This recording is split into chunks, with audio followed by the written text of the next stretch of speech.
अस्सलामुअलैकुम नाज़रीन, तव्हां ॾिसी रहिया आहियो सिंध आवाज़ न्यूज़। नाज़रीन, पीउ ऐं माउ विच में तलाक थियण बैदि ॾरकीअ जो मासूम ॿारड़ो अयान शेख रुली वियो।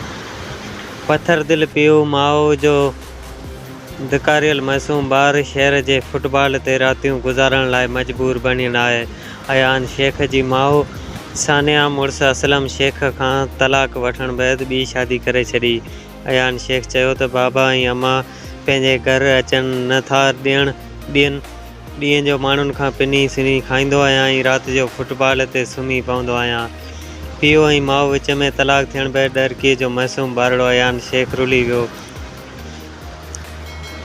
पथर दिल पीउ माउ जो धिकारियल मासूम ॿारु शहर जे फुटबॉल ते रातियूं गुज़ारण लाइ मजबूर बणियल आहे। अयान शेख जी माउ सानिया मुड़ुस असलम शेख खां तलाक वठण बैदि ॿी शादी करे छॾी। अयान शेख चयो त बाबा ऐं अम्मा मूंखे घरु अचणु नथा ॾियनि। ॾींहं जो मां खां पिनी सिनी खाईंदो आहियां ऐं राति जो फुटबॉल ते सुम्ही पवंदो आहियां।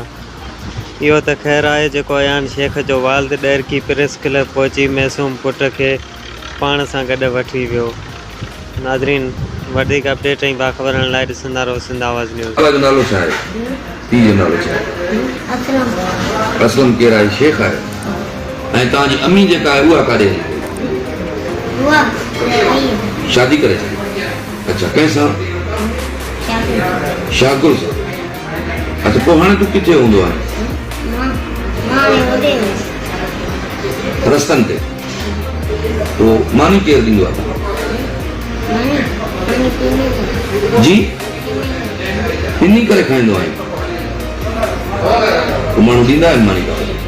तुंहिंजा ॿाहिरि किथे आहिनि? ख़बर न आहे। तूं हुनजे पीउ रहंदा पोइ जॾहिं तूं तालो लॻल हूंदो आहे। मामा जेके आहिनि, मामनि जा नाला छा थी? तोखे कपिड़ा कंहिं ॾिना आहिनि? राति तोखे ॿिया हुयो?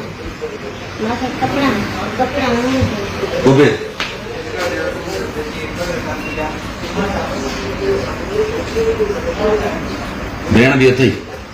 नंढी आहे वॾी आहे? तोखे वॾी आहे? उहा किथे आहे? अम्मी भला जॾहिं शादी कई उन खां पोइ तोरे कॾहिं ईंदी आहे? कॾहिं बि न मिलियो बि न आईंसि। अम्मी जी सिक लॻंदी अथई? अम्मी जी सिक लॻंदी थी तूं वेंदो आहीं? छो अचणु न ॾींदी आहे तोखे?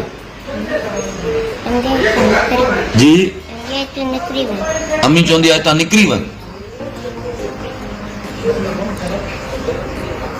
ऐं बाबा जेको पीउ आहे तव्हांजो असलम, उहो बि न प्यार कंदो आहे तव्हां सां? उहो बि प्यार न कंदो आहे?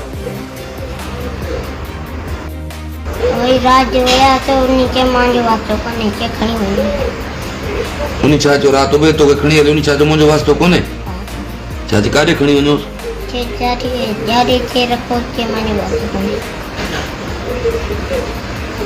पोइ ॿिया ॿार ॾिसंदो आहे खेॾंदे घरनि में। तुंहिंजी दिलि चवंदी आहे त तूं पंहिंजे बाबा सां रहो या अम्मी सां रहो?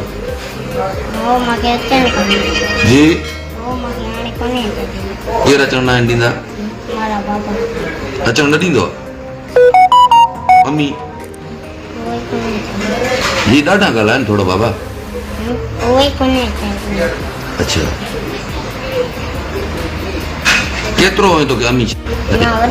वॾो? ख़र्ची वग़ैरह केरु ॾींदो अथई? पिनंदो आहीं? जी, पिनंदो आहीं? ऐं मानी बि पिनी खाईंदो आहीं? जी बाबा, ॿुधाए न बाबा, तूं खुली करे ॻाल्हाए न।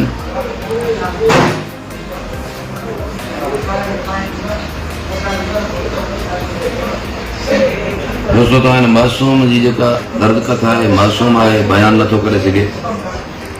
पर इंसान चवंदा आहिनि जॾहिं इंसानियत मां हलियो वञे त पोइ अहिड़ा ई गुलनि जहिड़ा जेके मासूम आहिनि उहे रोडनि रस्तनि ते फुटपाथ ई हुनजा मुक़दर बणिजी वेंदा आहिनि। कुझु ॾींहं अॻु में कंहिं दोस्त खे हथु आयो, हिकु हफ़्तो अॻु में हिकु फुटपाथ ते सुतल हुयो। पर जॾहिं जेका ममता आहे उहा पंहिंजी ममता ई विसारे छॾे, जेका वालदा आहे, माउ जी ममता वॾी थींदी आहे। पर जॾहिं माउ जी ममता ई कठोर दिलि ऐं पथर दिलि थी वञे ऐं जॾहिं हिन जी औलाद जी जेको हिन जो पुट जो जेको दर्द आहे चवे थो त आउं जॾहिं माउ वटि वेंदो हुउसि उहा जॾहिं ममता ई हिनखे धिकारे छॾे ऐं जॾहिं पीउ ॾांहुं ई वञे त हिनखे पीउ बि चवे मुंहिंजो को वास्तो नथो हलिया वञो। ज़ाल मुड़ुस जो जहिड़ो मतिलबु ज़ाल ऐं मुड़ुस जॾहिं पाण में हुनजी अणबणत थी